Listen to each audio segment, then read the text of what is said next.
हम्म, तो महाप्रभु प्रश्न करते हैं नामाचार्य हरिदास ठाकुर से, कि हरिदास, संसार में बहुत से लोग हैं, उनके कैसे उद्धार होगा? हाँ, तो नामाचार्य हरिदास ठाकुर कहते हैं, जब उच्च स्वर में संकीर्तन होता है तो सभी जीवात्मा की कल्याण होती है। तो इसी प्रकार प्रभुपाद हम सबों की उद्धार के लिए, संसार के सभी जीवात्मा के उद्धार के लिए निरंतर चिंता संघर्ष कर रहे हैं। जैसे द्वापर के अंत में, कलयुग के प्रारंभ में ऋषिगण एकत्र होते हैं नैमिषारण्य में, और 1000 वर्ष तक की श्रवण कीर्तन की यज्ञ करते हैं। सुत सुत गोस्वामी और सौनक ऋषि आदि, ताकि कलयुग आने वाला है, कलयुग के लोग बड़े कष्टदायी स्थिति में हैं। कैसे उनके उद्धार होगा, कैसे संकीर्तन यज्ञ हम करेंगे, आने वाला पीढ़ी लाभान्वित होगा, यही आचार्यों की दृष्टि है। तो हमारे हमारे ऊपर आचार्यों की कृपा दृष्टि निरंतर बनी रहती है। और हम ये जो श्रवण कर रहे हैं, भक्तिमय प्रक्रिया में भाग ले रहे हैं, भले ही हम अयोग्य हैं, कोई उच्च स्थिति नहीं है, लेकिन इसके द्वारा हम आचार्यों की कृपा दृष्टि को आकर्षित कर सकते हैं। तो श्रील प्रभुपाद की संघर्ष की कहानी देखेंगे तो हम देखेंगे हमारे जीवन के संघर्ष तो कुछ भी नहीं है। कभी कभी हम चिंतित हो जाते हैं, परेशान हो जाते हैं, हताश हो जाते हैं, निराश हो जाते हैं सांसारिक छोटी छोटी संघर्ष को लेकर। हाँ, लेकिन जब प्रभुपाद की संघर्ष पढ़ते हैं, तो हम देखते हैं हमारी संघर्ष कुछ नहीं है। तो प्रभुपाद झांसी में असफलता के बाद प्रभुपाद सोचते मैं कहाँ जाऊं, मेरे गुरु महाराज तो बोले हैं कि मुझे कहीं मठ मंदिर में नहीं रहना चाहिए। तो मेरे पास दो ऑप्शन बचते हैं, या तो मैं संघर्ष करूं, अकेले संघर्ष करूं, या कुछ कृष्ण भावनामृत के लिए कुछ सेवा करूं गौड़िया मठ में जुड़कर। तो इनिशियली प्रभुपाद केशव जी गौड़िया मठ मथुरा में रहने लगते हैं अपने प्रिय गुरु भाई के पास, भक्ति प्रज्ञा केशव महाराज के पास। लेकिन परवर्ती समय प्रभुपाद को पत्र मिलता है भक्ति सारंग गोस्वामी महाराज के, जो गौड़िया संघ दिल्ली स्थित। तो प्रभुपाद वहां आते हैं और कुछ कार्य शुरू करते हैं। जो हार्मोनिस्ट हैं, उस मैगजीन को प्रकाशन करने में सहायता करते हैं, संजन तोषणी। लेकिन प्रभुपाद जो स्टैंडर्ड ले जाना चाहते हैं, जिस प्रकार से करना चाहते थे, और साथ ही साथ उनका जो लक्ष्य था, कि कृष्ण भावनामृत के और पुस्तक भी प्रकाशित करे, कुछ कुछ वो अपना चैतन्य चरितामृत आदि हिंदी अनुवाद करते थे। तो इसके लिए भी वो भक्ति सारंग महाराज से कुछ सहायता मांगते थे। ऐसी स्थिति आ गई थी, प्रभुपाद के पास धोती तक भी नहीं थी पहनने के लिए। ऐसे संघर्ष की स्थिति है। तो प्रभुपाद इस सब की परवाह नहीं करके प्रभुपाद बहुत प्रयास किए गौड़िया मठ से सहायता लेकर चलने के लिए। लेकिन अ, भगवान कृष्ण की कुछ और योजना थी।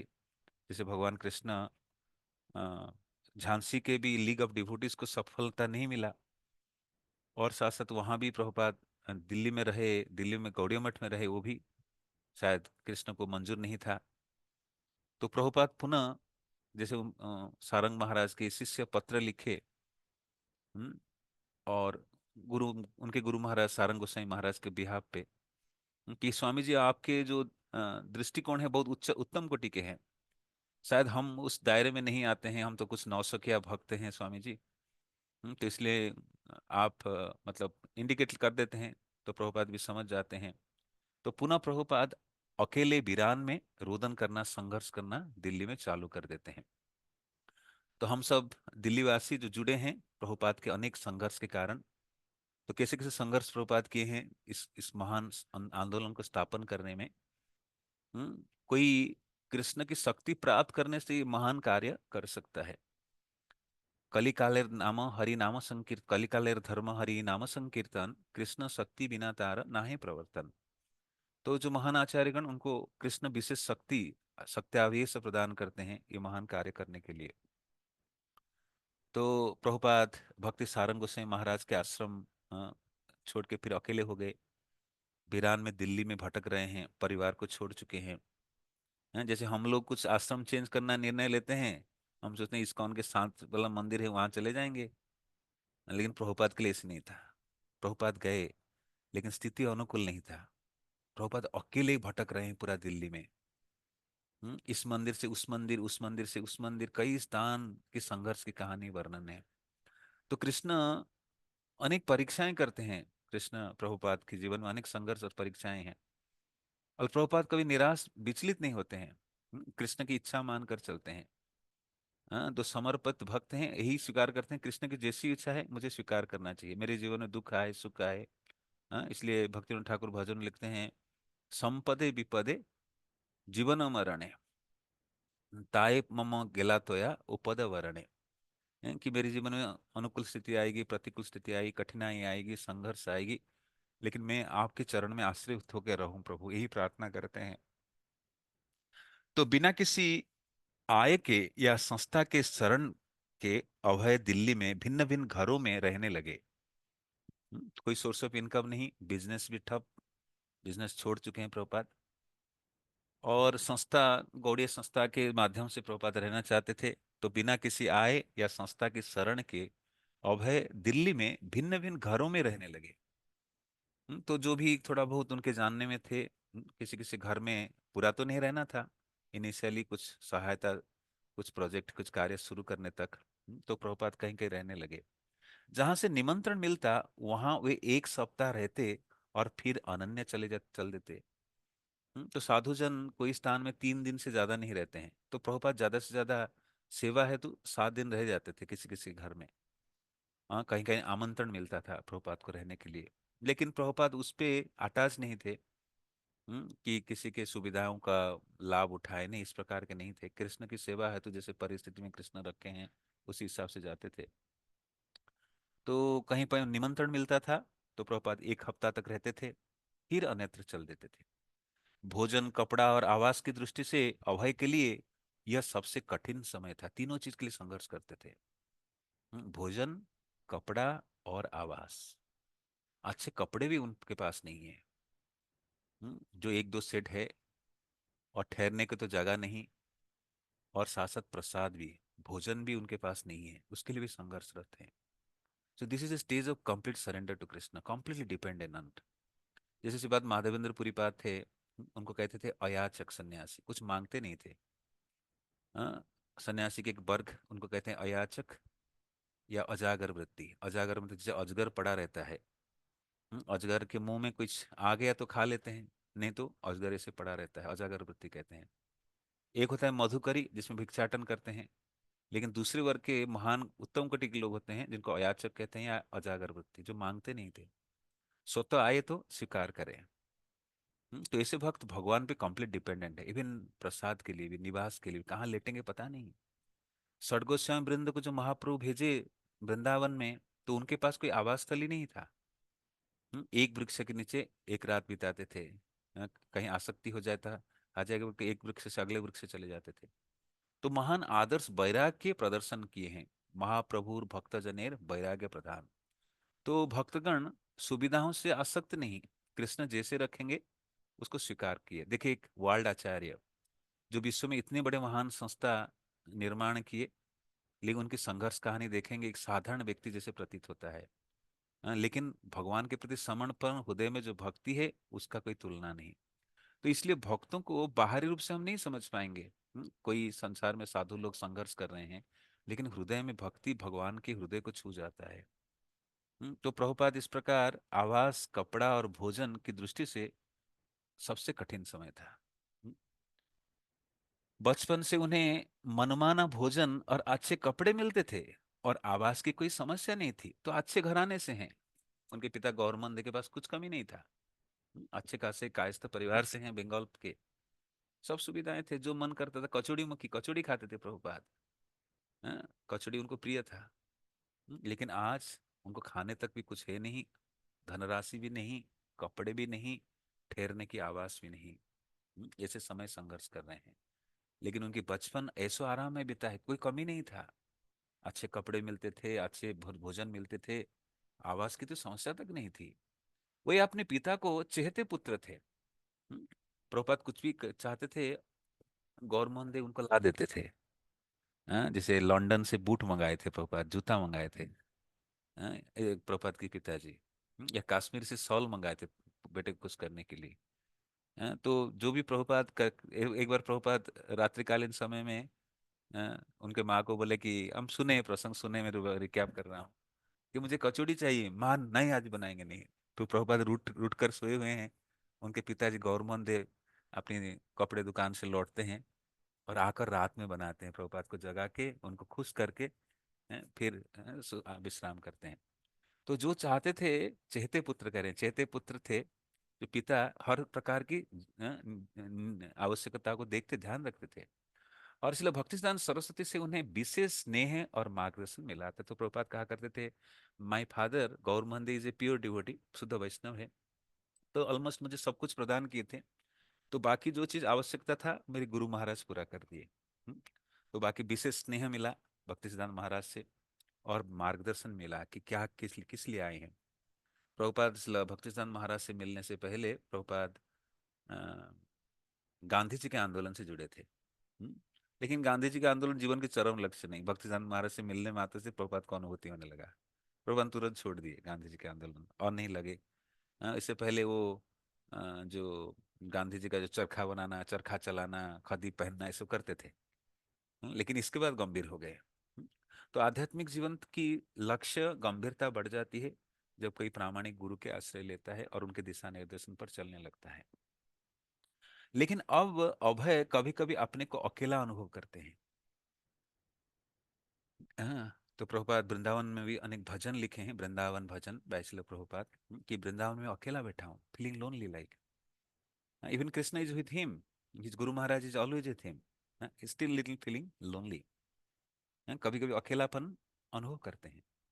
गृह विहीन होकर अभय दिल्ली में एक अस्थाई आवास से दूसरे अस्थाई आवास का चक्कर लगाने लगे।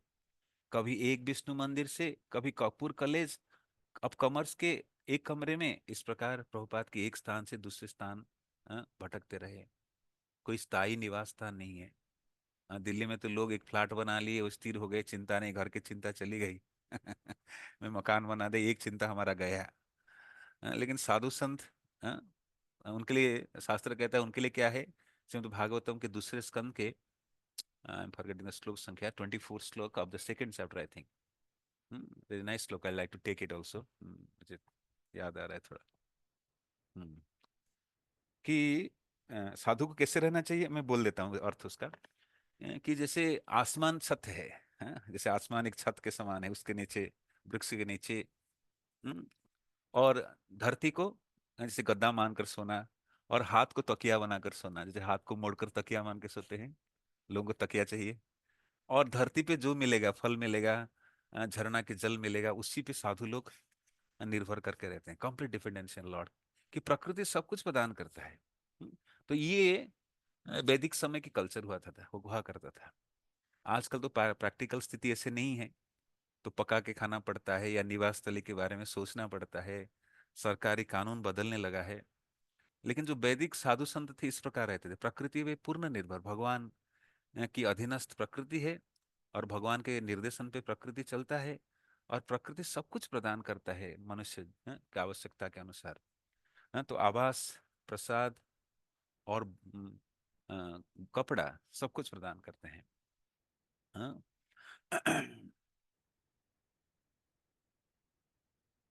तो कभी वो अस्थायी आवास के लिए दर दर भटकते थे, हम्म, क्योंकि गृह विहीन है।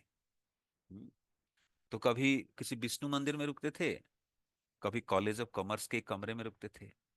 सोचिए, जो संघर्ष के समय था, तो इस्कॉन को पाश्चात्य जगत में स्थापन करने से पहले एक साधारण व्यक्ति के भांति घर घर भटकते हैं, जैसे कि हम रास्ते में भिक्षु देखते हैं।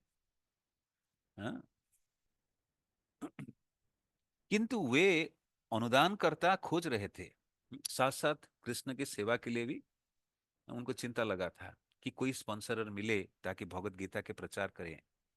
जो लिख रहे थे भगवत गीता, गीता के ज्ञान, उसको प्रकाशित करने में कोई सहायता करे, ऐसे अनुदानकर्ताओं को खोज रहे थे।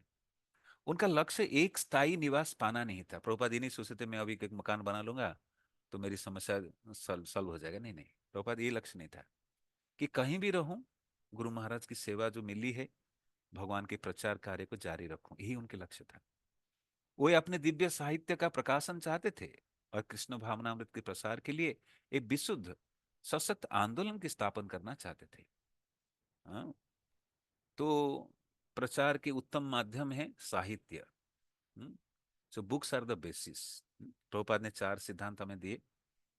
Books are the basis, preaching is the essence, purity is the force, utility is the principle. ये चार सिद्धांत दिए। तो किताब, अनेक सफल जो भक्त जुड़े हैं इस आंदोलन में, ये प्रभुपाद के दिव्य ग्रंथ अनेक के जीवन में परिवर्तन लाए, ना केवल भारत में, विश्व भर में, सभी महादेश में, सभी के जीवन में चमत्कार लाया और लाते रहेगा आने वाले 10,000 वर्ष तक। तो प्रभुपाद इस कार्य में कभी कॉम्प्रोमाइज नहीं करते थे जिस कार्य के लिए आए हैं। और उनको एक सुविधा के पीछे नहीं थे। छिपीवाड़ा मंदिर आप गए होंगे, आज तो बहुत उन्नत कोटि के बन गया है, लेकिन पहले ऐसे नहीं था। कहीं चूहा नेवला घूमते थे, कई प्रकार की अच्छा स्थान नहीं था। लेकिन प्रभुपाद वहां रह जाते थे। या राधा दामोदर मंदिर में प्रभुपाद जब रहते थे, तापमान 50 डिग्री तक होता था, एक खटारा पंखा, टेढ़ा मेढ़ा ब्लेड वाला पंखा घूमता था, इसमें रहते थे, पक जाते थे पूरा गर्मी में। लेकिन सब कुछ भूल जाते थे, देहात्म बुद्धि से ऊपर रह जाते थे। आचार्यगण हैं, महाभागवत भक्त हैं, उनको संसार की सुख दुख सर्दी गर्मी प्रभावित नहीं करता था। तो कहीं भी रहे कोई परवाह नहीं, वृक्ष के नीचे या किसी मंदिर के एक कमरे में, कभी कॉलेज के कमरे में, उनको अपनी सुविधा की सोच नहीं था। लेकिन चाहते थे उस अवस्था में भी भगवान की सेवा कैसे करें, वो प्राधान्य था उनके लिए। तो भगवत गीता के कैसे प्रचार करें, कैसे अनुदान करता स्पॉन्सर मिले, उसी के बारे में सोचते थे। उनको कोई स्थायी निवासी बनने का शौक नहीं था, उसको नहीं सोचते थे।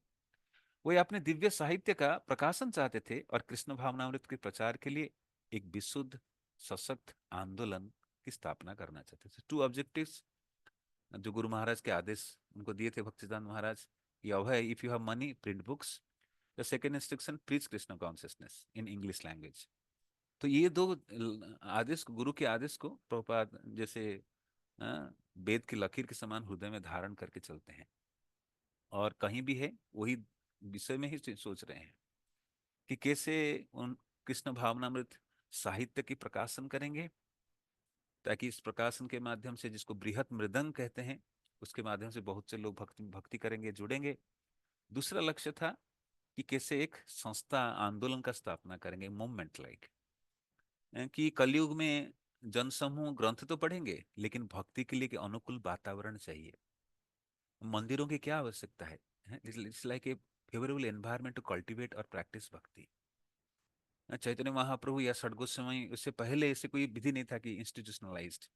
लेकिन आचार्यगण कलयुग के दशाओं को देखते हुए, जीव को अकेला साधन करना कठिन है, शास्त्र के निर्देश पालन करना कठिन है, लेकिन संघ में बड़े आसानी से हो जाएगी। जैसे आप सब मंदिर आते हैं प्रातःकालीन, एक साथ आजकल ऑनलाइन जप भी लोग करते हैं या ऑनलाइन साधना करते हैं, मंदिर के कार्यक्रम में भाग लेते हैं, पता ही नहीं चलता, सब आसानी से हो जाता है।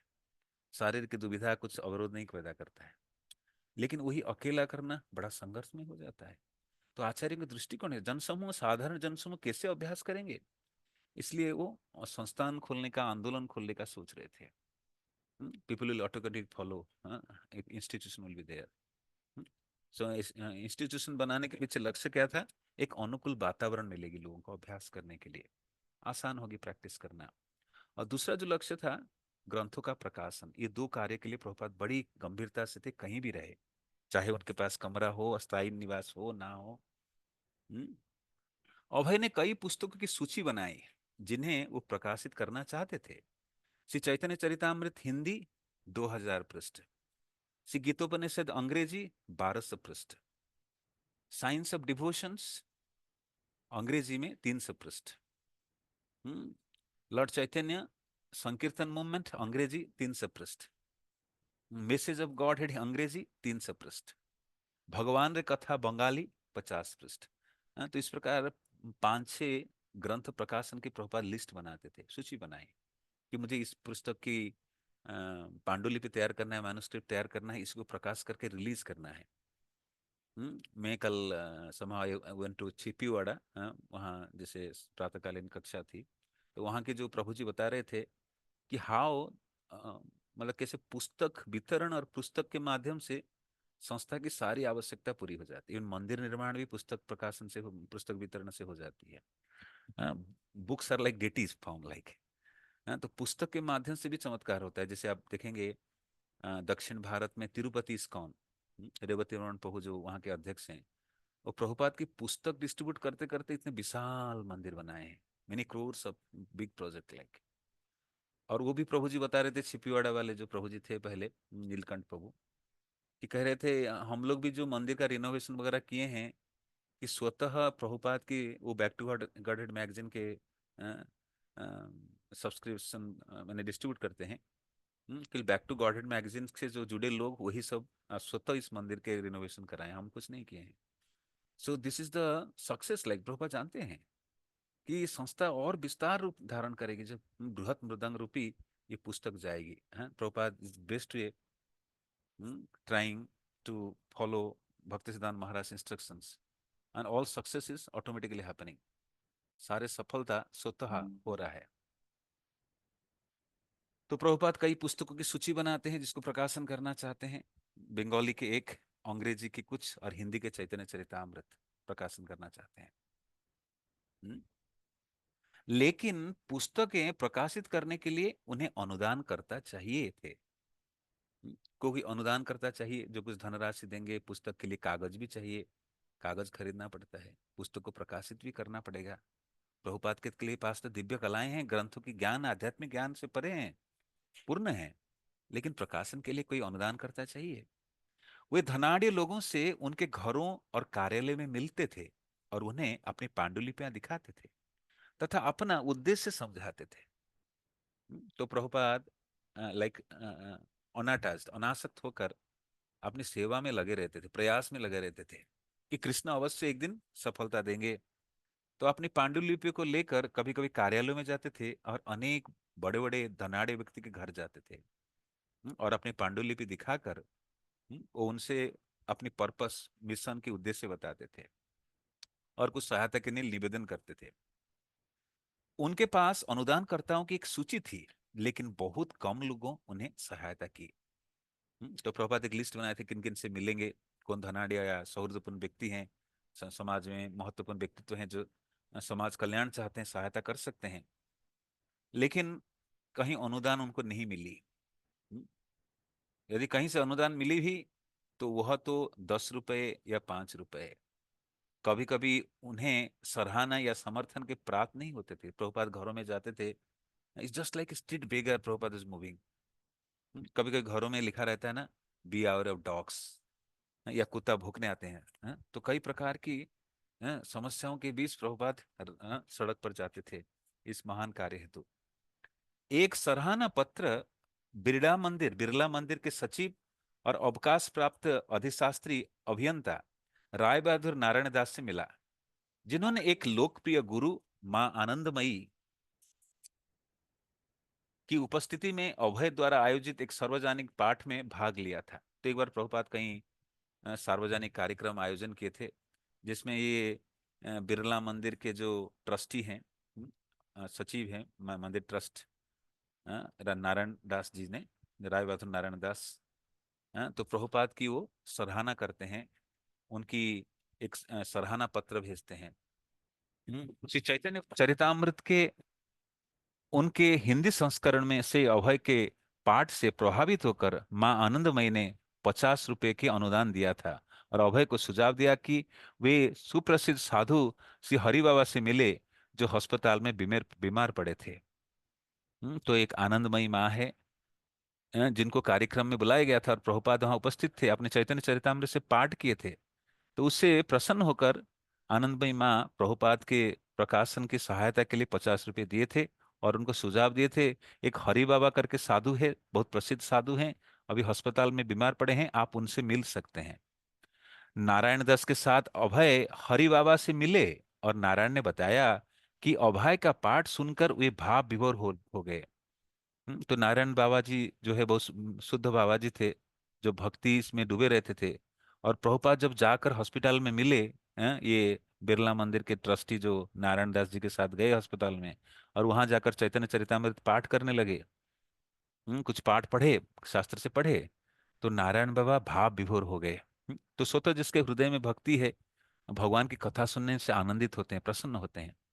सांसारिक लोग तो भगवत कथा जैसे उनके लिए कैसे हैं, न दवाई के समान है। लेकिन जो भक्ति के पराकाष्ठा परम अवस्था में है, वो भगवान के महिमा सुनने मात्र से भाव विभोर हो जाते हैं। So there are different stages निर्वित्त तस्यै रूपगीयमाना भवौषधि तथ मनोभिरामा। 10वें स्कंद में एक श्लोक है कि ये जो हरि कथा हरि कीर्तन कैसा है, साधारण लोग के लिए ये कैसा है ना, दवाई के समान है जो रोगों का उपचार करता है। भौतिक भवरोग, जितने भवरोग कम होगा, भाव रोग बढ़ेगी, भगवान के प्रति भाव बढ़ेगी, भगवान की कथा सुनने की लालसा बढ़ेगी। और जो उन्नत कोटि के लोग हैं उनके लिए अमृत के समान है। भवौषधि तत् मनोधिरामा, किसके लिए औषधि के समान है हरि कथा, किसके लिए अमृत के समान है। तो जो भगवान के इस अमृत को पान करने के लिए लालायित थे, लालसा रखते हैं, उनके तो भाव विकार उत्पन्न हो जाते हैं, गदगद हो जाते हैं भगवान की कथा सुनकर। हाँ। तो प्रभुपाद जब अस्पताल में गए और आनंदमयी माता जी जो बोले थे हरि बाबा से आप मिलिए, और प्रभुपाद जब अस्पताल गए नारायण दास जी से के साथ बिरला मंदिर के, और वहां जाकर पाठ करते हैं, तो हरि बाबा भाव विह्वल हो गए प्रभुपाद के मुख से हरि कथा सुनकर। इस बीच नारायण दास की सुझाव अभय को सहायता की और हो रहा था, और दिसंबर में उन्होंने एक पत्र लिखा इस संकेत के साथ कि हर एक को चाहिए किसी ऐसी भक्ति वेदांत द्वारा हिंदी, अंग्रेजी और बंगाली के लिखित विभिन्न पुस्तक के सफल प्रकाशन में हाथ बटाएं। मैं उनके श्रेष्ठ प्रयत्नशील प्रयत्न का पूर्ण सफलता की कामना करता हूं। तो प्रभुपाद को एक सराहना पत्र मिला एक बड़े व्यक्ति से, ताकि लोग किसी से रिकमेंडेशन कुछ सहायता करेंगे। हाँ। अभय इस पत्र को और इससे अन्य पत्र को संभाव्य समर्थकों को दिखाए। दिल्ली में मंत्रियों, न्यायाधीशों, वकीलों, व्यवसायियों, धार्मिक कार्यपालकों से मिलना कठिन नहीं था।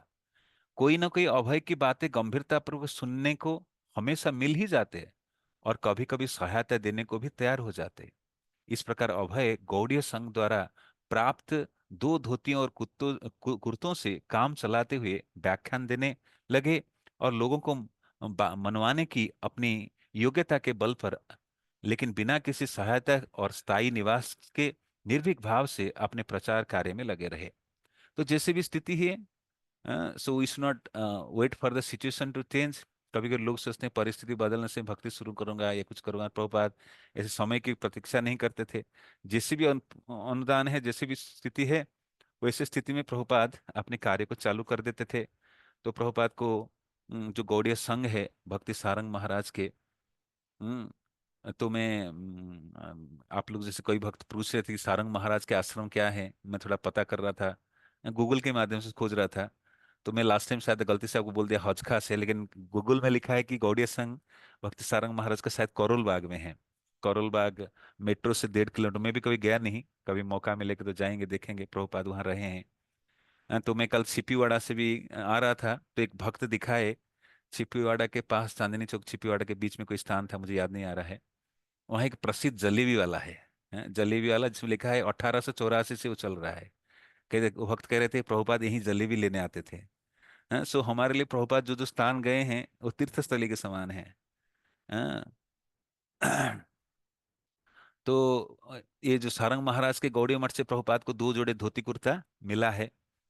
तो और प्रभुपाद उसी को लेकर व्याख्यान देना, बड़े बड़े व्यक्तियों से मिलना, उनके मिशन के बारे में बताना, उनसे कुछ धनराशि सहायता मांगना, तो ये कार्य में लगे रहते थे। तो प्रभुपाद की दिनचर्या इस प्रकार का था। कहीं भी निवास स्थली है, चाहे स्कूल कॉलेज की कमरा हो, कहीं विष्णु मंदिर हो, कहीं आमंत्रित अतिथियों के घर हो, वो अपने साधन भजन और अपनी रचना कार्य जारी रखते थे, और दिन भर प्रचार के लिए दर दर भटकते थे, इस घर में उस घर, कभी मंत्रियों के पास, कभी न्यायाधीशों के पास, और व्यवसायियों के पास। हाँ, तो समाज में जो प्रतिष्ठित लोगों के पास जाते थे कि आप मेरी मिशन में सहायता करें, गुरु महाराज चैतन्य महाप्रभु के मिशन में सहायता करें। तो जब मिलने जाते थे प्रभुपाद अपनी पांडुलिपियों को लेकर, तो प्रकाशित पुस्तक तो नहीं था प्रभुपाद के पास, केवल पांडुलिपि है। तो जिनके पास जाते थे वो गंभीरता से प्रभुपाद की बातें सुनते थे, और कुछ कुछ धनराशि भी कभी सहायता देते थे। तो प्रभुपाद को भले ही अभी स्थायी निवास नहीं था या परमानेंट कोई सहायता का रेगुलर फिक्स नहीं था, लेकिन निर्भीक भाव से वो प्रचार कार्य को जारी रखते थे दिल्ली में। लेखन और उसके प्रकाशन में अभय के प्रयास को केवल आधा भाग लगता था। शेष आधे को वे लोगों of devotees, league of devotees के समान एक विश्व आंदोलन की स्थापना में लगे रहते थे। तो प्रभुपाद के बड़ा विजन था कि कैसे एक महान विश्व आंदोलन की स्थापना करें। तो प्रभुपाद के जीवन में हम देखेंगे प्रभुपाद हमेशा बड़ा देखते थे, कोई छोटा नहीं देखते थे। उनकी vision was very great. He never think. कभी कभी भक्त लोग पूछते थे प्रभुपाद, भाई आपके सर ऊपर क्यों हमेशा रहता है? प्रभुपाद हमेशा लुक्स अप। तो Prabhupada says my vision is very broad like that's मैं ऊपर क्यों देखता हूँ हमेशा कि मेरी दृष्टि बहुत बड़ा है, विशाल है। प्रभुपाद इवन अमेरिका पहुंचने पर भी एक बार प्रभुपाद किसी व्यक्ति से बात कर रहे थे कि बहुत सारे मंदिर हैं, बहुत सारे पुस्तक प्रिंटिंग मशीन्स है। तो प्रभुपाद उदाहरण देते हैं कि आने वाले समय में क्या क्या होगा, उसके एक भविष्य दृश्य प्रस्तुत करते थे। तो इस प्रकार निर्भीक भाव से प्रचार करते थे। लेकिन उनकी विजन था कि मैं कैसे से वर्ल्ड मिशन, वर्ल्ड मूवमेंट स्थापना करूं। अ, तो जो प्रयास किए थे झांसी में स्थापना करने के लिए, जो नहीं हो पाया था, उस कार्य को बंद भी नहीं किए हैं। हम्म। नारायण दास के माध्यम से उन्होंने जानना चाहा कि क्या कोई ऐसा तरीका निकल सकता है कि वो बिड़ला मंदिर के तत्वावधान में कार्य कर सके। तो नारायण दास जी जो बिड़ला मंदिर के ट्रस्टी हैं, तो वो प्रभुपाद की सराहना करते थे, प्रभुपाद के कार्य की भूरी भूरी प्रशंसा करते थे। तो प्रभुपाद सोचे कि वो मेरे जानने में है, नॉन टू, तो उनके माध्यम से मैं कुछ इस महान जो आंदोलन स्थापित करना चाहता हूँ, संस्था स्थापन करना चाहता हूँ, उसके लिए मैं मदद ले सकता हूँ। तो उन्होंने जाकर पूछा कि क्या हम उनके तत्वावधान में कुछ कार्य कर सकते हैं।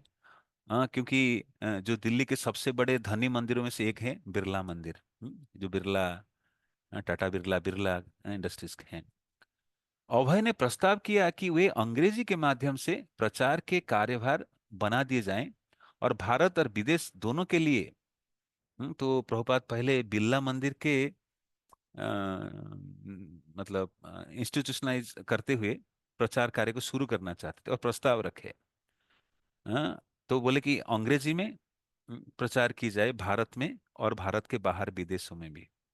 क्योंकि नारायण दास अपने को सनातन धर्म का अनुयायी मानते थे, इसलिए अभय ने उन्हें पत्र लिखकर समझाया कि भगवत गीता के उपदेशों में सनातन धर्म का वास्तविक रूप मिलता है। अभय के पास इस संबंध में बहुत से विचार थे कि जीव मात्र का शाश्वत धर्म होने के नाते सनातन धर्म का प्रसार और व्यवहार कैसे हो सकता है। केवल उन्हें नारायण दास की सहायता की आवश्यकता थी। तो प्रभुपाद की दृष्टिकोण था कैसे सनातन धर्म का वास्तविक प्रचार प्रसार की जाए। लेकिन नारायण दास जी एक संस्था के नाते उनको मदद कर सकते थे, तो इसलिए प्रभुपाद उनको प्रस्ताव रखे। तो प्रभुपाद के क्या विजन था, वो पत्र लिखते हैं, कहते हैं मैं 40 शिक्षित युवकों को इस दिव्य विज्ञान में प्रशिक्षण करना चाहता हूँ और प्रचार कार्य के लिए उन्हें विदेशों में भेजने का तैयारी करना चाहता हूँ। तो प्रभुपाद की इच्छा था कि मैं अकेला कितना प्रचार करूं, लेकिन कुछ युवकों को प्रशिक्षित करूं। चैतन्य महाप्रभु जी से कहते हैं मैं तो एक माली हूँ, आप सब माली बनिए और इस संदेश को और घर घर फैलाइए, पूरे विश्व में फैलाइए। तो प्रभुपाद भी कहते हैं कि मैं 40 शिक्षित युवक मुझे चाहिए, जिनको मैं प्रशिक्षित करूंगा इस दिव्य विज्ञान भगवत गीता के विज्ञान में, और उनको प्रचार प्रसार कार्य के लिए विदेश भेजने का तैयारी करना चाहता हूँ, ताकि सनातन धर्म का और विस्तार रूप से प्रचार प्रसार पूरे विश्व में हो। मैं तुरंत एक अंग्रेजी पत्र आरंभ करना चाहता हूँ, या अपने पत्र बैक टू गॉडहेड का पुनः प्रकाशन इलुस्ट्रेटेड वीकली ऑफ इंडिया की शैली में करना चाहता हूँ। तो प्रभुपाद जो जो विजन था वो प्रस्तुत करते हैं इनके पास। नारायण दास जी जो अ, बिरला मंदिर के ट्रस्टी हैं उनके समक्ष रखते हैं। पहले तो बोले कि मैं 40 युवकों को प्रशिक्षित करूंगा, पहला कंडीशन। मेरी विजन जो है। दूसरा, मैं कुछ पत्रिका छापना चाहता हूँ, स्पेशली मेरी जो बैक टू गॉडहेड मैगजीन, और उसको कैसे बनाना चाहता हूँ, जो सबसे प्रसिद्ध भारत में था उस समय जो मैगजीन इलुस्ट्रेटेड वीकली, उसी के शैली में बनाना चाहता हूँ। मैं एक संकीर्तन दल संगठित करना चाहता हूँ, जिस केवल गायक और संगीतज्ञ ही नहीं होंगे, वरना ऐसे लोग होंगे जो साधना या आत्मसिद्धि का अभ्यास करते हों। तो संगीतज्ञ की टीम प्रभुपाद नहीं लिए, प्रभुपाद क्या बोल रहे हैं, जो कीर्तन टीम वो साधन भजन भी करते होंगे। ऐसे लोग वास्तविक स्वयं साधना भी करते होंगे, तो लोगों पे प्रभाव डाल पाएंगे। तो तीन विजन प्रभुपाद देते हैं नारायण जी को, कि पहला है मैं 40 लोगों को प्रशिक्षित करूंगा। दूसरा कि मैं बैक टू गॉडहेड मैगजीन का प्रकाशन करना चाहता हूँ। और तीसरा कि मैं एक संकीर्तन टीम गठन करना चाहता हूँ, जिसमें गायक और संगीतज्ञ ही नहीं होंगे, लेकिन साधना और आत्मसिद्ध भक्त लोग होंगे।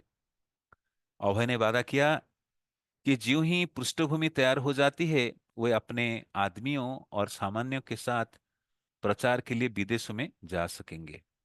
तो प्रभुपाद को ये तैयारी चल रही है। उनके गुरु महाराज का आदेश था कि आप पाश्चात्य में जगत में जाकर अंग्रेजी भाषा में प्रचार करो। तो प्रभुपाद बेस बना रहे हैं क्या क्या चीज के साथ वो विदेश में जाएंगे। हाँ, एक तो प्रभुपाद कुछ प्रशिक्षित युवकों को चाहिए साथ लेना तैयार रखना चाहते हैं।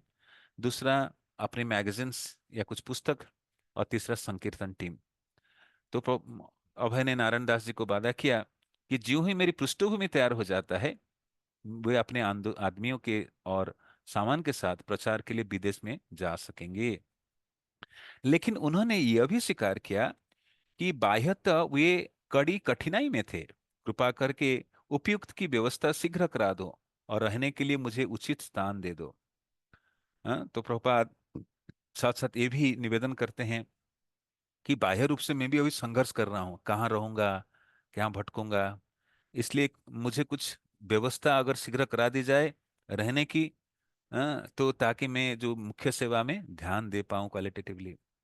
मैं इस अस्थायी आवास से अगले सोमवार तक जरूर चले जाना चाहता हूँ। तो प्रभुपाद जो कैंप होता है, ट्रांजिट कैंप कहते हैं, जहाँ पर हम कुछ समय के लिए रहते हैं, प्रभुपाद के जो अस्थायी स्थान में अभी हूँ, मैं सोमवार तक यहाँ से निकल जाऊंगा। बिरला मंदिर के निर्देशकों ने अभय का ये प्रस्ताव स्वीकार नहीं किया, लेकिन अभय ने उनका ध्यान अपने कार्यक्रम में लगाए रखने के विचार से एक दूसरा उपाय सोचा। वे लोग वो लीग ऑफ डिवोटीज में अभिरुचि उत्पन्न करने के लिए बिरला मंदिर में एक सभा करेंगे। हाँ, तो प्रभुपाद की जो प्रस्ताव थी, हाँ, तो उस प्रस्ताव को बिरला मंदिर की जो मैनेजमेंट कमेटी वो ठुकरा देते हैं, निर्देशक कमेटी। लेकिन अभय उसमें निराश नहीं होते हैं। हम्म, और उनका ध्यान अपने कार्यक्रम में लगाए रखने के लिए एक दूसरा उपाय सोचे कि बिरला मंदिर के कोई हॉल में, सभा कक्ष में वो सभा करेंगे। वे दिल्ली म्युनिसिपल कमेटी के अध्यक्ष श्री आर एन अग्रवाल के पास गए, जो वह जानकर कि सभा में बहुत से सम्मानित नागरिक उपस्थित होंगे, उसकी अध्यक्षता करने को तैयार हो गए। तो प्रभुपाद अलग अलग व्यक्तियों से मिले, मुख्य रूप से दिल्ली के जो म्युनिसिपल कमेटी है उसके अध्यक्ष आर एन अग्रवाल, और उनको बोले कि यहाँ बिरला मंदिर के सभा कक्ष में एक बड़ा अनुष्ठान होने वाला है, और आप उस अनुष्ठान के अध्यक्षता करेंगे। तो आर एन अग्रवाल, जो दिल्ली म्युनिसिपल कमेटी के चेयरमैन थे, अध्यक्ष थे, वो बड़ी प्रसन्न हो गए। अभय ने 22 दिसंबर को तिथि निश्चित कर दी और 500 घोषणा पत्र और 200 आमंत्रण पत्र छपवा दिए। देखिए, प्रभुपाद के पास धनराशि नहीं, लेकिन प्रचार कार्य को रिस्क लेकर करते हैं। तो उन्होंने 500 घोषणा पत्र और 200 आमंत्रण पत्र छापे अपने कार्यक्रम के लिए। अपने घोषणा पत्र में निष्पक्ष स्वर में उन्होंने कहा, ईश्वर की अनुकंपा से दिल्ली विश्व संस्कृति सम्मेलन का केंद्र बनने जा रहा है। रूस और भारत दोनों देशों के नेताओं ने हाल में भी सभी राष्ट्रों के बीच सांस्कृतिक संपर्क की आवश्यकता की ओर ध्यान आकृष्ट किया था। तो प्रभुपाद हाल ही में भारत और रूस सरकार के बीच जो निबंध हुआ था, जो चुक्ति साइन किए हैं, तो सांस्कृतिक आदान प्रदान जो हो, संपर्क की में बढ़ाना की बात हुई है। तो प्रभुपाद उसी को आधार लेके कहते हैं। अभय ने कहा, किंतु सर्वोच्च सांस्कृतिक विज्ञान सम्मत आध्यात्मिक ज्ञान है, इसलिए सर्वोच्च सांस्कृतिक साधन भारत में मिलते हैं। अभय ने बल देकर कहा, इन सांस्कृतिक साधनों को इक्के दुक्के अव्यवस्थित साधु सन्यासियों के हवाले नहीं छोड़ दिया जाना चाहिए, वरन इनका भार समाज के प्रमुख व्यक्तियों के सुसंगठित ढंग से अपने ऊपर लेना चाहिए। हाँ, तो ये जो समाज के सांस्कृतिक रक्षा के कार्य केवल साधु संत ना करे, उसमें जो महत्वपूर्ण समाज के व्यक्तित्व उनको भी योगदान करना चाहिए, भूमिका निभाना चाहिए। प्रभुपाद ऐसे प्रस्ताव देते हैं। 22 दिसंबर के हिंदुस्तान टाइम्स के आज के कार्यक्रम स्तंभ में रोटरी क्लब, टैगोर सोसाइटी और Indian council of world commerce world affairs, Bharat accounts और द इंडियन फार्मास्यूटिकल कांग्रेस की बैठक के साथ लीग ऑफ डिवोटीज की सभा की भी घोषणा प्रकाशित हुई। तो प्रभुपाद हिंदुस्तान टाइम्स न्यूज़पेपर में भी ये जो 22 दिसंबर के कार्यक्रम के बारे में सूची भी निकाले। तो बहुत बड़ा आयोजन प्रभुपाद करना चाहते हैं, और जो दिल्ली के प्रमुख व्यक्तित्व हैं उनको जोड़ना चाहते हैं, और किस प्रकार सांस्कृतिक विस्तार भारत से लेकर विदेशों में करेंगे उस दृष्टिकोण को प्रभुपाद स्थापित करते हैं। लीग की बैठक प्रोफेसर एच चांद द्वारा संचालित कीर्तन से आरंभ हुई, और सब लीग ऑफ डिवोटीज के संस्थापक और सचिव एसी भक्तिवेदांत ने आंदोलन के उद्देश्य पर प्रकाश डाला। तो सभी की उपस्थिति में संकीर्तन पहले होता है, कीर्तन श्रीमान चांद जी के द्वारा, और इसके बाद प्रभुपाद प्रस्तावना रखते हैं संस्थापक सचिव के रूप में कि लीग ऑफ डिवोटीज के उद्देश्य क्या है, क्या महान उद्देश्य लेकर इस आंदोलन आगे बढ़ने वाला है। उसके बाद नारायण दास के भाषण हुआ, और तत्पश्चात उन्होंने संस्थापक सचिव की ओर से कई प्रस्ताव पढ़े, इस बात को प्रमाणित करते हुए कि वहां उपस्थित लोगों का समर्थन लीग ऑफ डिवोटीज को प्राप्त है, और वे संस्तुति करते हैं कि भारत सरकार भी गांधी जी के सिद्धांतों पर आधारित विश्व शांति का प्रस्ताव करने के लिए इस संस्था को समर्थन दे। प्रस्तावों को पारित करने के बाद कीर्तन और प्रसाद वितरण के साथ सभा समाप्त हुई। तो प्रभुपाद इस प्रकार 22 दिसंबर को हम्म, इस कार्यक्रम को करते हैं।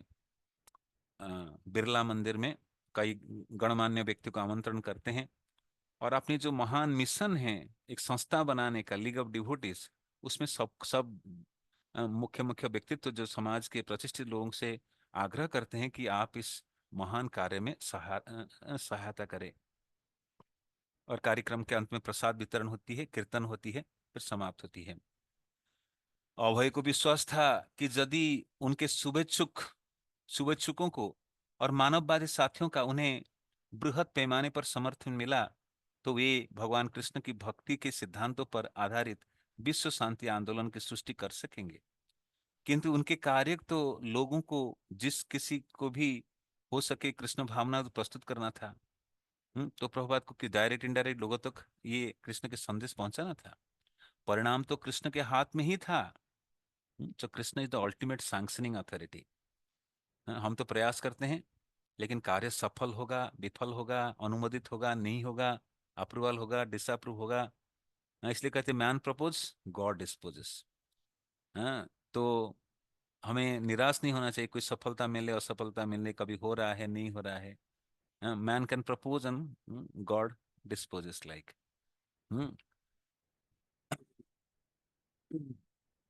तो परिणाम तो कृष्ण के हाथ में था। अभय को मालूम था कि बिड़ला मंदिर के सभी सभा में भाग लेने वाले में से अधिकतर के उस बैठक के बाद अच्छे इरादे नहीं बने रहेंगे, लेकिन वे हतोत्साहित नहीं थे। अपने सारे अथक प्रचार कार्य में वे दार्शनिक प्रसन्नता बनाए रखते थे, एक कार्य में पूर्णतः संतुष्ट थे। अपने आध्यात्मिक गुरु की ओर से कार्य करने में उन्हें प्रसन्नता दी।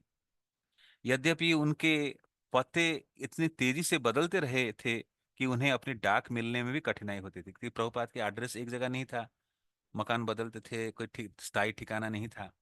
तो कई सारे पत्र उनके पास आता था, तो पिछले एड्रेस दिए होंगे तो वहां से अगले मकान चले गए, तो कठिनाई होती थी पत्र मिलने में। तो जो भी लोगों को वो कल्टीवेट करते थे, कोई धनराशि के लिए, कुछ पुस्तक लेने के लिए, कुछ पुस्तक छापने के लिए, कोई पत्रकार उत्तर भी दिया, प्रभुपाद को मिल नहीं पाता था। तो भी उन्होंने गृह अध्ययन पाठ्यक्रम का एक विज्ञापन प्रचार समाचार पत्र के लिए लिखा। तो प्रभुपाद एक कोर्स, भगवत गीता कोर्स के बारे में एक समाचार पत्र में विज्ञापन छापे। हम्म, शैक्षिक भगवत गीता के आध्यात्मिक रहस्य पत्राचार द्वारा घर पर पढ़िए और दृढ़ पुरुष बनिए। हम्म, इसका शीर्षक ये था कि आप घर पर रहकर भगवत गीता का पाठ करिए और दृढ़ पुरुष बनिए। पूरे पाठ्यक्रम का शुल्क शुल्क केवल 50 रुपए। जो शिक्षा दी जाएगी वो साधारण काल्पनिक ढंग के संकुचित व्याख्यानों की पद्धति से नहीं होगी, वरन गुरु शिष्य परंपरा पद्धति में ढंग से होगी। सभी प्रश्न समुचित ढंग से हल किए जाएंगे। निवेदन पत्र भेजिए। ऐसी भक्ति वेदांत सभी जातियों और राष्ट्रों के विद्यार्थियों का स्वागत है। तो प्रभुपाद इस प्रकार विज्ञापन छापते हैं अखबार में, कि भगवत गीता के कोर्स लॉन्च कर रहे हैं। हम्म, तो कभी सफलता कभी असफलता और अलग अलग तरीके अपनाते हैं प्रचार कार्य को आगे बढ़ाने के लिए। लेकिन कभी निराश नहीं होते थे इस महान कार्य को करने के दौरान। हम्म, उन्होंने 4 साल से बैक टू गॉडहेड प्रकाशित नहीं किया था। हम्म, तो लेकिन उन्होंने उसे पुनर्जीवित करने का निर्णय लिया। बैक टू गॉडहेड के एक ऐसा मिशन था जो उनके पूरे ध्यान का पात्र था, और उसके लिए धन एकत्र करने, लिखने, उनका मुद्रण दिखने और उसके 1,000 प्रतियां बांटने में अपना सारा प्रयत्न लगाते थे। देखिए, अभी आंदोलन में एक सभी सेवा करने के लिए अलग अलग डिपार्टमेंट है, लेकिन एक समय था प्रभुपाद अकेले करते थे। क्या अकेले करते थे? न स्वयं पांडुलिपि तैयार करेंगे, मानुस्क्रिप्ट, और स्वयं धन एकत्र करने जाएंगे, अकेले लिखेंगे, अकेले करेंगे, अकेले मुद्रण के पास छापने जाएंगे, और फिर बांटने भी स्वयं जाते थे। One man mission, like struggle, alone doing, without discouragement, without, निरुत्साहित नहीं होते, करते थे उत्साह पूर्वक। हम्म। धन इकट्ठा करने के लिए वे लोगों से साक्षात्कार करने और अनुदान लेने का तरीका अपनाने थे। अनुदान देने वाले और मित्रों में से कोई में एक थे न्यू दिल्ली के सुप्रीम कोर्ट के जज बिपिन चंद्र मिश्रा। तो कुछ कुछ सौहार्दपूर्ण व्यक्ति प्रभुपाद को सहायता भी करते थे। तो उनमें से एक व्यक्ति है जिनका नाम है बिपिन चंद्र मिश्रा, जो कि सुप्रीम कोर्ट के जज थे, जो प्रभुपाद को धनराशि दिए थे इन महान कार्य के, उनके कार्य की सराहना करके। तो जस्टिस मिश्रा कहते हैं, वे मेरे पास महीने में एक बार आते थे। मैं उनके पत्र के लिए अनुदान देता था। वह केवल 4 पृष्ठों का पत्र था, लेकिन उससे उनके विषय ज्ञान, निष्ठा और भगवान कृष्ण की भक्ति का पता लगता था। ये बहुत सीधे साधे और विनम्र व्यक्ति मालूम होते थे, और उनसे वार्ता करना बहुत आनंददायक था। वे हमेशा मुस्कुराते रहते थे, वो हमेशा मुस्कुराते रहते थे। मुख्य चीज थी उनकी विनम्रता। ये बहुत प्रेम और विश्वास से बात करते थे, और वे जानते थे कि इस ईश्वर विषय प्रचार विमर्श कर रहे हैं, इसलिए उन्होंने उनसे हर वार्तालाप हमें उदात्त बनाता था। उन दिनों धार्मिक मामले में मैं एक महत्वपूर्ण व्यक्ति था, लेकिन यह आशा नहीं की जाती थी कि उस समय के दिल्ली के धार्मिक जीवन में भाषा की कठिनाई के कारण उनका कोई योगदान होगा, क्योंकि वे अंग्रेजी भाषी व्यक्तियों तक पहुंचना चाहते थे, दिल्ली के हिंदी भाषी व्यक्तियों तक नहीं। और चूंकि उनके पास साधन नहीं थी और उनकी लोकप्रियता अभी जम नहीं पाई थी, इसलिए उनकी पत्रिका का वहां के लोगों में व्यापक प्रचार नहीं थी। दूसरे धार्मिक नेता अच्छी तरह स्थापित हो चुके थे। उनके संबंध में जो बात जो बात लोगों को प्रभावित करती थी, वो ध्यान योग्य जो ये ध्यान देने योग्य था। तो जो बात लोगों को टच करता था, क्या था बता रहे हैं विश्व मिनिस्टर, वो थी कि भगवान के नाम में उनके अटल विश्वास की सहजता और उनका mission. So Prabhupada has unflinching faith and holy name, कि भगवान के नाम सब कुछ प्रदान करने में समर्थ है। हम्म, इसलिए चैतन्य महाप्रभु जो शिक्षाष्टकम में कहते हैं, हम्म, हैं, नाम नाम कार्य बहुधा निज सर्वशक्ति तत्रार्पित नियमित स्मरण काल। चौथा जो है, हे सर्वसमर्थ जगदीश, कि इस नाम सब कुछ प्रदान कर सकता है।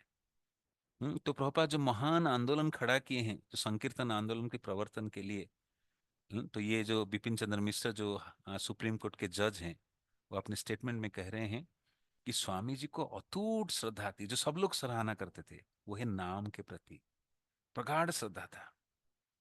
तो प्रभुपाद के कार्यकलाप, वैष्णव के कार्यकलाप समझना साधारण व्यक्ति के संभव नहीं है। तो विपिन मिश्रा कहते थे वो तो अंग्रेजी भाषा में पत्रिकाएं ग्रंथ छापना चाहते थे, लेकिन दिल्ली में इसका लोकप्रियता कैसे होगी? हम्म, लेकिन वो अपने कार्य में अड़िग रहते थे, दृढ़ रहते थे उस कार्य को करने के लिए। हम्म। लेख लिखना कोई समस्या नहीं था। अपने आध्यात्मिक गुरु की कृपा से उनके पास विचारों की कमी नहीं थी, न थी। उनको व्यक्त करने की योग्यता की। वैष्णव धर्मशास्त्रों के अनुवाद और व्याख्या में उनकी लेखनी खूब चलती थी। वे मुद्रण यंत्र की विचित्रता से, जिसे वो बृहत मुद्रण कहते थे, अनुप्राणित थे। अपना संदेश लिखना और उसे हजारों बार छापना, यह समझकर कि उसका न केवल दिल्ली या भारत के लोगों के पास वरन हर एक तक पहुंचना आवश्यकता था। तो वैष्णव पूरे संसार के कल्याण के बारे में सोचते। प्रभुपाद ये नहीं सोचते थे कि पुस्तक प्रकाशन कर खाली दिल्ली वासी या भारतवासी के लिए प्रयोग करूंगा ना, हाँ, पूरे विश्ववासी के लिए एक ग्रंथ है। और जो प्रभुपाद इच्छा किए, कृष्ण वो सारे श्रेय उनको परवर्ती समय प्रदान करते हैं। हम्म। तो इस प्रकार उन्होंने ये विशाल संसार के लिए, पूरे संसार के लिए सोचते हैं, और छापना चाहते हैं, अंग्रेजी भाषा में प्रकाशित करना चाहते थे। ऐसा कार्य था जिससे अभय तन्मय होकर डूबे रहते थे। सोचा करते थे बैक टू गॉडहेड की प्रतियां विचारशील लोगों तक पहुंचेंगे, जो कृतज्ञता पूर्ण वो उनको पढ़ सके। लेकिन उनके लिए भ्रम भरण पोषण की भी समस्या नहीं थी। श्रीमद् भागवतम में सुखदेव गोस्वामी ने कहा था, हम्म, कि एक भक्त की समस्या भोजन, वस्त्र और आवास नहीं थे। सो संसारिक लोगों के लिए समस्या ये रहती है, द इसेंशियल कमोडिटी जिसको कहते हैं। आवश्यक अत्यावश्यक वस्तु क्या है? भोजन, आवास स्थली और वस्त्र। तो संसार में लोग नौकरी कर क्यों करते हैं, व्यापार क्यों करते हैं? रोटी कपड़ा मकान जो कहते हैं ना। तो अभय के लिए वो कमी नहीं थी। सुखदेव गोस्वामी स्वयं, महान भागवत भक्त सुखदेव गोस्वामी कहते हैं कि एक भक्त के लिए ये सब चीज की कमी नहीं रहती। ये सब छोटी सी बात है। तो इसके लिए लड़ाई नहीं करना, इसके पीछे भागना नहीं, ये स्वतः आने लगेगा, भगवान स्वतः व्यवस्था कर देंगे, रोटी कपड़ा मकान। हम्म। तो मैं जो श्लोक बोला था उसी का लिखा है। यदि किसी के पास पलंग नहीं है तो जमीन पर लेट सकता है और अपनी बाहों को तकिया बना सकता है। सड़क में फेंके फालतू फालतू परिधानों को वो अपने वस्त्र के रूप में इस्तेमाल कर सकता है। तो साधारण जीवन, इसलिए हमारा वैदिक संस्कृति कैसा है? सिंपल लिविंग, हाई थिंकिंग, सरल जीवन, ऊंचा विचार। तो लेटने के लिए सोना ही तो है। बहुत मोटा गद्दी, 5 स्टार 10 स्टार होटल में जाएंगे तो क्या है? बड़ा बड़ा गद्दी है। कभी गद्दी कमर दर्द करता है, शरीर दर्द करता है, गद्दी में सोने की इच्छा नहीं होता है। तो आज गद्दी है, नींद नहीं है। घर में भरपूर खाना है, भूख नहीं है। गद्दी है तो नींद नहीं है, खाना है तो भूख नहीं है। इस स्थिति है एक्चुअली। लेकिन एक साधु के लिए कुछ आवश्यक नहीं है। एक साधारण व्यक्ति के लिए भी कुछ आवश्यक नहीं है। जरूरत की ही है, बता रहे हैं कि कोई भक्त के लिए क्या चाहिए? उसको कोई पलंग नहीं चाहिए, जमीन में लेट सकता है। तकिया अलग से नहीं चाहिए, उसके बाहों को तकिया बनाकर सो सकता है। सड़क में फेंके फालतू परिधानों को वो अपने वस्त्र के रूप में इस्तेमाल कर सकता है। जैसे गौर किशोर दास बाबा जी महाराज के चरित्र आता है कि गौर किशोर दास बाबा जी महाराज, जैसे लोग दशा क्रिया करते हैं, श्राद्ध पिंडदान क्रिया करके आते हैं, कपड़े मटका फटका फेंक के आते हैं, उसी को गंगा जी में धोकर उसको इस्तेमाल करते थे। बैरागी व्यक्ति थे। तो कपड़े की कमी नहीं, वस्त्र की कमी नहीं। हम्म। मैं देखता हूँ आजकल घरों में इतने कपड़े हो गए, पहले तो रिपेयर फीवर करते थे, आजकल रिपेयर वर्क भी नहीं। और पुराना कोई लेना नहीं चाहते आजकल। लोग घर में सोचते हैं कि ये पुराना होगा, किसी गरीब को दे दो, कोई गरीब भी पुराना नहीं लेना चाहते। और घरों में भी एक्सचेंज भी नहीं हो पाता है कि सबको अपने तरीके से खरीदना है, मेरे स्टाइल का कपड़ा अलग है, तो इसलिए बहुत प्रॉब्लम होता है। लेकिन साधु के लिए ये सब मेजर चीज नहीं है। वो अपने प्राइम गोल को फिक्स रखता है, ये सब सेकेंडरी है। तो पेड़ और फलों का अपना भोजन बना सकता है, निवास के लिए वो पहाड़ की कंदरों में रह सकता है। प्रकृति सभी आवश्यकता पूर्ति करती है। दिव्य ज्ञान में एक अन्वेषी को अपने भरण पोषण के लिए भौतिकवादियों की चाटुकारिता नहीं करनी चाहिए। सो जस्ट फॉर रोटी कपड़ा मकान, हम you should not be hanging around the materialist. It will automatically provided by Lord. भगवान कहते हैं अनन्य सिंधु एंतो मांग, जे जन पर्युपासते तेसा नित्य उपचितानंग योगक्षेमं बहामि हम। मैं हर कुछ भरपाई करता, मुझे कुछ आवश्यकता अलग भक्तों के लिए जरूरत नहीं है। तो इसलिए चापलूसी करने की आवश्यकता नहीं रोटी मकान कपड़े के लिए भौतिकवादी लोगों के पास। निस्संदेह अभय किसी पर्वत कंदर या जंगल में नहीं, वरन दिल्ली नगर में रह रहे थे। तब भी वे सुखदेव गोस्वामी द्वारा उल्लिखित विरक्त जीवन पद्धति लगभग अपना लिए चुके थे। इसलिए नहीं कि वे अपनी शरीर को दंड देना चाहते थे, अपने को पवित्र या दृढ़ प्रतिज्ञ साबित करना चाहते थे, वरन इसलिए कि उन्हें बैक टू गॉड नियमित रूप से निकलना था, तो उनका गरीबी में रहना जरूरी था। सो प्रभुपाद जो प्रिंसिपल दिए हैं, utility is the principle, books are basis, teaching is the essence, and purity is the force. ये चारों सिद्धांत प्रभुपाद स्वयं अपने जीवन में कर दिखाए। The pure vibration is flowing and attracting the other people. And he was always enthusiastic to preach. Preaching is the essence. और utility is the principle. Books are the basis. ये चार पे प्रभुपाद कार्य करते थे। यूटिलिटी इज द प्रिंसिपल कैसे? प्रभुपाद के पास पत्र आता था, लिफाफा जो होता है ना, आगे पहले डाकिया लेकर आता था, लिफाफा को फाड़ देते थे, उसके पीछे लिखते थे। कभी कभी एक एक पैसे बचाने के लिए वो पैदल चले जाते थे, रिक्शा नहीं करते थे, थर्ड क्लास डब्बे में जाते थे ट्रेन में। तो ये सब त्याग है पैसे बचाने के लिए। क्यों? वो पैसा बचा के क्या करेंगे? ना back to Godhead magazine छापेंगे, कोई व्यक्ति के कल्याण होगा। हाँ, तो इसी प्रकार प्रभुपाद के संघर्ष से हम आगे पढ़ेंगे, आज यहीं तक रखते हैं। तो दिल्ली में प्रभुपाद के दिव्य संघर्ष की अमृत लीलाएं हैं। जो हमें, जो भी इस महान आचार्य से जुड़े हैं, इस महान संस्था से जुड़े हैं, ये आचार्य कैसे महान संस्था स्थापन किए, और भगवान के अनेक परीक्षा के बाद सफल हुए, ये हमें अपनी भक्ति के लिए प्रेरणा प्रदान करेगी। So I will stop here. Any questions may can ask anyone or will be winding up. Thank you Prabhu ji, thank you Prabhu ji for such nectarean class. Devotees, आप सबसे एक रिक्वेस्ट है, नेक्स्ट टाइम से क्लास से जिसके भी क्वेश्चंस होंगे ना, मैंने वैसे मैसेज चैट बॉक्स में डाला है, 8:30 तक अपने आप रेज कर लीजिएगा हैंड, सो दैट प्रभु जी को आइडिया रहेगा कितने क्वेश्चंस हैं, बिकॉज 9 o'clock के आगे क्लास नहीं रहेगी, तो जिसके क्वेश्चन रह जाएंगे वो कल पूछ सकते हैं। अब आप रेज कर सकते हैं हैंड, क्वेश्चंस हैं जिनके भी। हरे कृष्णा।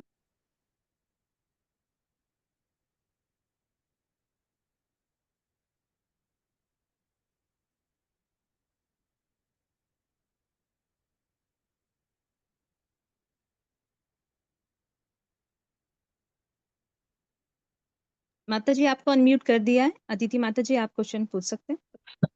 धन्यवाद माता जी। हरे कृष्णा माता जी, दंडवत प्रणाम। हरे कृष्णा प्रभु जी, दंडवत प्रणाम। प्रभु जी सबसे पहले तो बहुत बहुत धन्यवाद आपको एक बार फिर से कि आपने हमारी कॉन्शियसनेस को एक बार फिर से कृष्णा कॉन्शियसनेस से कनेक्ट करना चाहा। प्रभु जी, एक आपने पॉइंट बताया था कि जब हम भौतिक संसार में रहते हैं तो एक जो सन्यासी होता है, एक जो सेंट होता है, उसको धोती कपड़ा, सॉरी, कपड़ा, मकान एवं जो रहने की जगह है उसको उसका फर्क नहीं पड़ता। लेकिन हम जो भौतिक जगत के जो लोग हैं और हमें तो पड़ता है, लेकिन प्रभु जी क्या ये जरूरी है कि आजकल के टाइम में भी सन्यासी ऐसे हो गए हैं, या हम अपनी कॉन्शियसनेस इस पे से कैसे हटा सकते हैं, जबकि हम भी इधर ही भौतिक संसार में रहते हैं, वे भी रहते हैं, तो ऐसा हमारी और उनकी कॉन्शियसनेस में फर्क क्या है?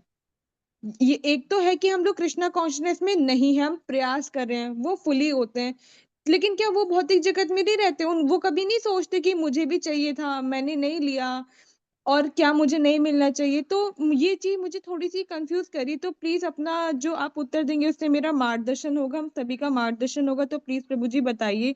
हरे कृष्णा प्रभु जी, दंडवत प्रणाम। So you cannot imitate the activities of great personalities. तो वैदिक स्थिति अनुकूल था, ऐसे वातावरण होता था सांसारिक स्थिति में। हरे कृष्ण प्रभु जी, सॉरी प्रभु जी, बट वो माइक ऊपर चला गया, आवाज बहुत कम है। Okay okay, now is audible. Yes yes prabhu ji. Okay. तो वैदिक वातावरण ऐसे स्वाभाविक था, कि समाज में साधुओं को हाईली रेस्पेक्ट देते थे, कि sadhu are not ordinary person, they are guiding the rest class of people. और साधु भी पथभ्रष्ट नहीं होते थे, धर्म की राह पर चलते थे। या नकली साधु नहीं होते थे, सच्चे साधु होते थे, जो भगवान की प्राप्त करने के लिए या औरों को उस दिशा में लाने की प्रयास करते थे। तो स्वाभाविक तपस्या एक अमृत में स्थिति है, तपस्या के लिए कठिनाई नहीं होता था। हम्म, तो उनके कार्यकलाप में, जैसे बोल रहा था, महान भक्तों के कार्यकलाप साधारण जन से हम फॉलो करना चाहिए, नकल नहीं करना चाहिए। तो वो लोग जैसे करते थे उस समय के अनुसार, अभी तो इससे नहीं है वातावरण। जैसे कोई गुफा में जाके करना। इसलिए भक्तिविनोद ठाकुर सिद्धांत देते हैं, जो सुखदेव गोस्वामी भागवतों श्लोक दे रहे हैं, उसको अपने स्थिति में कैसे पालन करना है, प्रभुपाद भी किए। और प्रभुपाद वही दिशा हमारे लिए छोड़ते हैं, आचार्यगण श्रील भक्तिनाथ ठाकुर भी छोड़ते हैं, हैं कि गिरे थाको बने थाको सदा हरि बोले डाका। तो पर्पस ये क्लियर होना चाहिए। तो हम जब इस सिद्धांत को पढ़ते हैं, हम एग्जैक्टली नकल नहीं करना कि कल को खाना पीना छोड़ देना है, हम बीमार पड़ जाएंगे, हम नहीं कर सकते हैं।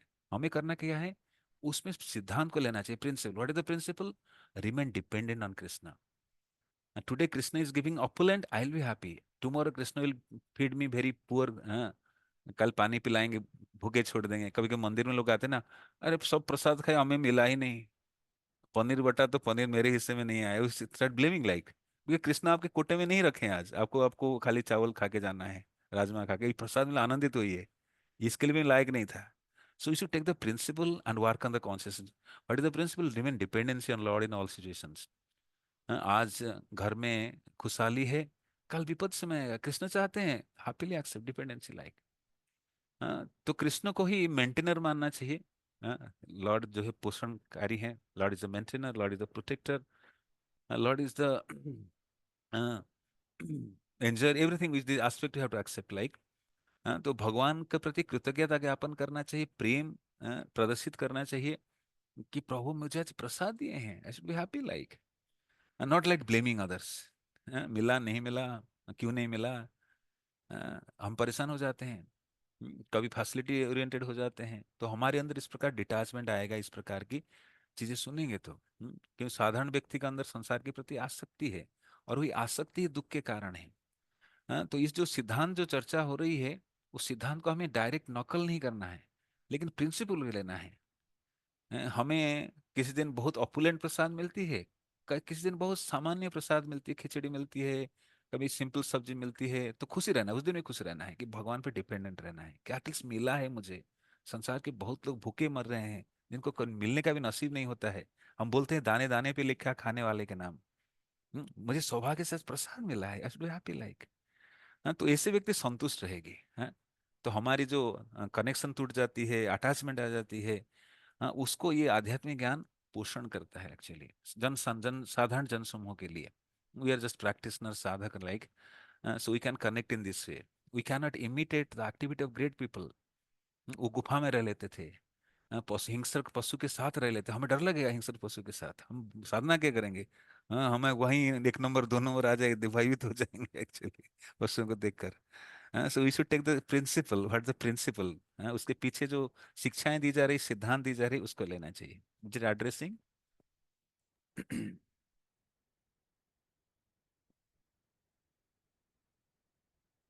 ओके। अ, मीरा माता जी, आप क्वेश्चन पूछ सकते हैं, आपको अनम्यूट कर दिया।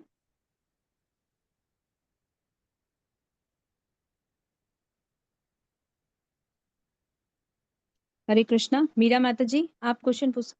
हाँ, हरे कृष्णा माता जी, दंडवत प्रणाम प्रभु जी, दंडवत प्रणाम कुछ माता जी। जैसे कि हम भक्ति के लेवल में आते हैं, भक्ति को करते हैं, भक्ति करते हैं, तो जैसे अब मैं सुबह मंगला आरती नहीं कर पाती हूँ, पर लेट मंगला आरती करती हूँ। तो उसको उसको करने में माता जी, जब मैं मेरी संतुष्टता नहीं होती, जो भक्तों के साथ होता है वो घर में नहीं हो पाता माता जी। इसके लिए मैं जैसे कभी ऐसा भी हो जाता है, जैसे मेरी आंखों से आंसू भी टपकने हो शुरू हो जाते हैं। तो इस चीज के लिए मैंने कैसे करना चाहिए, किस प्रकार करना चाहिए माता जी, इसको कैसे करूं मैं? और हम नजफगढ़ से हैं, सतपुर जी के ग्रुप से हूँ मैं। और माता जी, इसके लिए मैं ये आभारी हूँ, बहुत सुबह के टाइम में ही नहीं कर पा रही हूँ। इसके अब दीक्षा का भी मेरा आगे को हो रहा है, अब इसमें भी मैं कैसे करूंगी माता जी? मैं इसमें माता जी, आपको क्वेश्चन प्रभु जी से पूछना है, बिकॉज प्रभु जी क्लास दे रहे हैं। मैं तो आपकी तरह हूँ, एक अभी बिल्कुल आप भी दे इनिशियल सकते डिवोटी। नहीं Prabhu ji, please you answer it. Thank you Prabhu ji. So माता जी, जाहे रखे राम ताहे रखे रहियो। हरे कृष्ण हरे राम कहियो।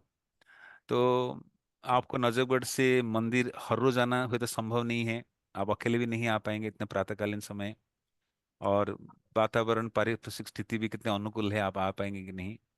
तो आजकल कुछ भक्त ऑनलाइन भी ज्वाइन करते हैं, मंगल आरती आदि अटेंड करते हैं, कुछ लोग घरों में करते हैं, और कुछ भक्त लोग स्थानीय केंद्र में करते हैं, जैसे लोकल टेम्पल्स की डिवोटीज।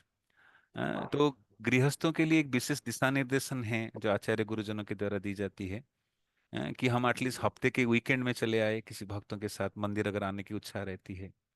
जिनके घर मंदिर के इर्द गिर्द है, वो तो प्रयास करे भरपूर आ जाने के लिए, ज्यादा दूर नहीं है तो।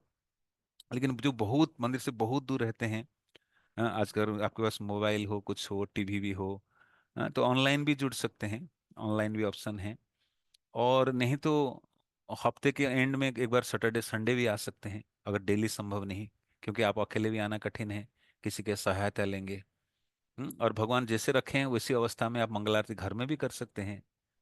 हाँ, तो भक्त समूह में करने में एक दिव्य आनंद है।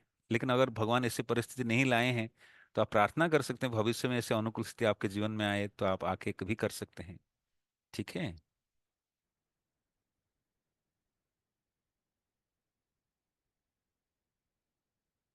यस। नेक्स्ट।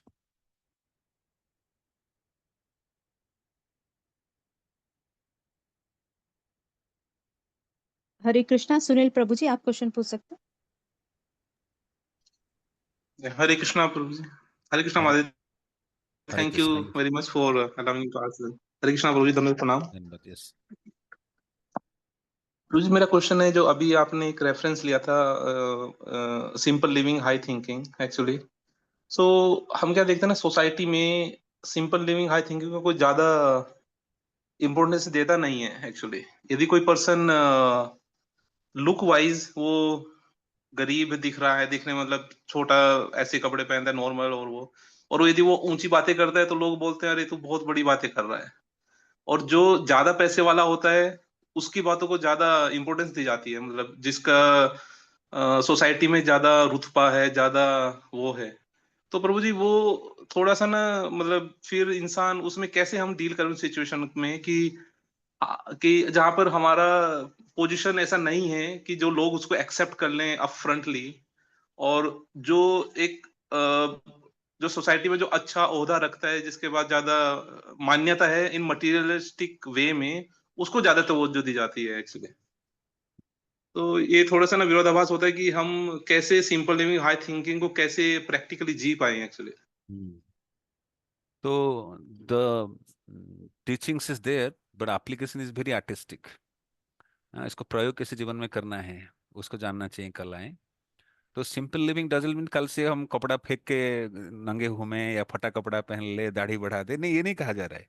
ये नहीं हम 5-10 सेट कपड़ा रखे हैं, उसी को एक दिन आज इस स्टाइल पहनूंगा, कल इस स्टाइल पहनूंगा, उसी ड्रेस को सफाई करने में, प्रेस करने में दिन बीत जाता है, भजन के लिए समय नहीं। You be smart, but not too much accumulating so many dresses, कि ड्रेस पे ड्रेस, ड्रेस पे ड्रेस। आपको ये नहीं बोला जा रहा कि आप कल कपड़ा उतार दीजिए, फटा लुंगी पहन के घूमिए, फटा धोती पहन कर घूमिए। अगर मुझे बोला गया सिंपल लिविंग, नहीं, simple doesn't mean, don't make it complex like कि लोगों के पास कपड़े भी होगा, वो मार्केट में जाके फिर भी शॉपिंग कर रहे हैं। अरे क्या करोगे, इतना सा रखा हुआ है घर में, पूरा खचाखच भरा है, आजकल लोगों के पास इतना गिफ्ट आता है, इतने पार्टी फेस्टिवल में आता है, क्या करेंगे इतना सारा लेके। इस्तेमाल एक नहीं होता है, फिर खोजते हैं किसी को देने के लिए, लेकिन लालच बनी रहती है। हाँ, तो जैसे सिंपल थिंकिंग होता है उस प्रकार से कार्यकलाप भी होता है। ये उसके पास ड्रेस है, मेरे पास नहीं है, it's not simplicity, complexity like. अरे उसके से आपको क्या लेना है, आपको जरूरत है क्या अभी। So we are not saying simple living thinking living means आप कल से कुटिया बना कर रहो।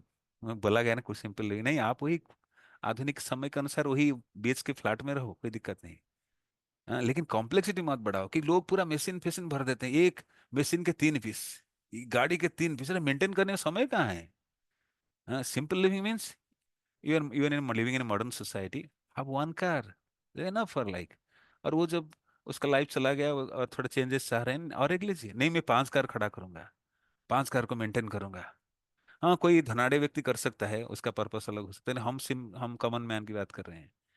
हाँ, एक सूट हो जाए, एक कपड़ा हो जाए, that's fine like.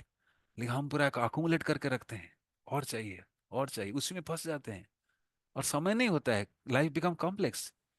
Based on living standard your life become complex. ये मशीन, वो मशीन, 5 प्रकार के मशीन, हार भी नहीं चलता है। मोबाइल के भी 5, 3, 4 सेट लोग के चलते हैं, 2, 3 सेट एक भी चला नहीं पाते हैं। So simple living doesn't mean आपको हम बोल रहे हैं फटा कपड़ा बोलिए, इंग्लिश मत बोलिए।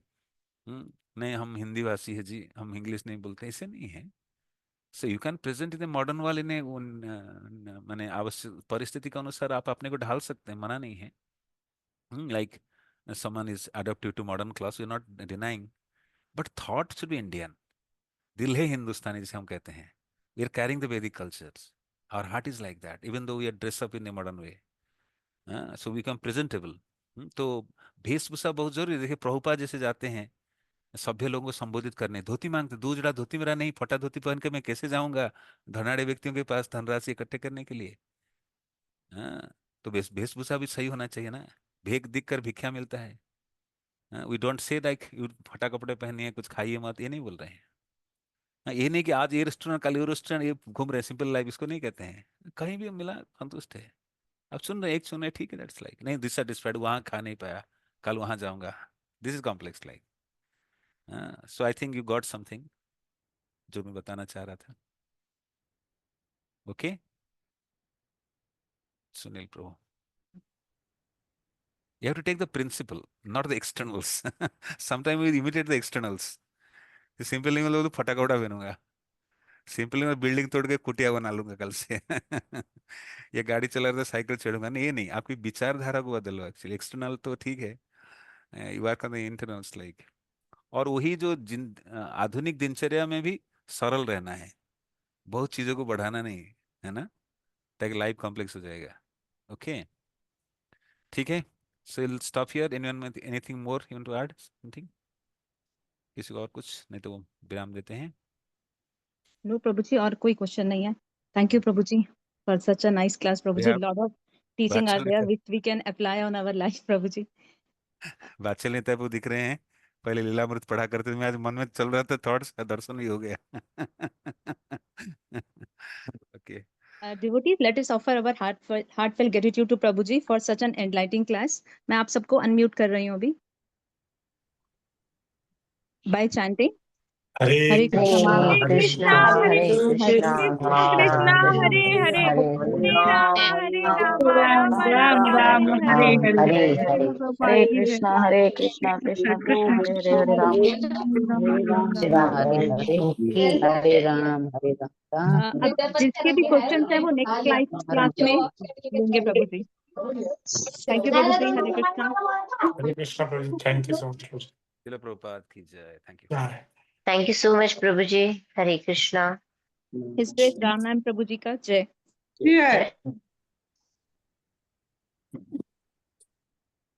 हरि बोल हरि बोल.